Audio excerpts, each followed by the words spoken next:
जंगल जमी रे फसल नष्ट कले गोरु अभिनव प्रतिवाद रे 22 परिवार उमकोटर जंगल जमी रे होइतिबा चाष को दुई वन सुरक्षा समितिर सदस्य गोरु चोरई फसल नष्ट कर देथिबा अभियोग होइछि। एनै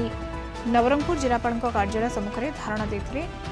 खाली बेढ़ा गाँव 22 परिवार हंडा डेकिची आनी रोषे करी खाइले आ धारणा रे बसी रहिले।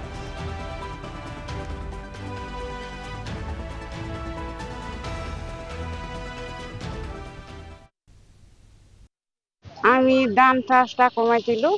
আটা কাছে এফিরকিওয়ালা সেমন গরু নাই ফির কাছে কুয়াই দিলে খালি এনতি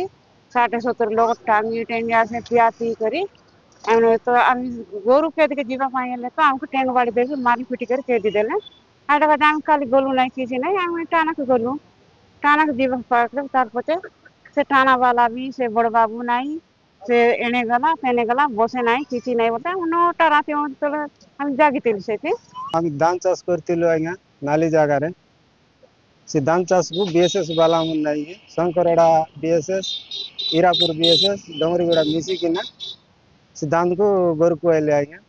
सीटार लाइक हम कलेक्टर आज्ञा लगे से दाबी मारवा का जाइलु आचे हमको सी धान कायला सी गोरु कायला धान को केति कोन दिया जाऊ और आमर जमी को सी कागज पत्र दिया जाऊ बोली करी हम कलेक्टर आज्ञा लगे दाबी मार के आसलु आज्ञा आमे आछु आमर दुख जणाया पई एले आमी चाष करिरलु चाष के से एसिस वाला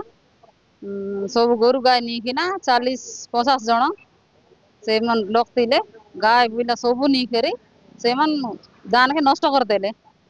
से नष्ट कर देबारु आमी आसलु उमर को टानारु आसला बिलक्सी टाना वाला कहले कि से बाबू नहीं बोली कि ना से बुलाई पकड़े आमके 8टा राति पर्यंत जगाई थिले।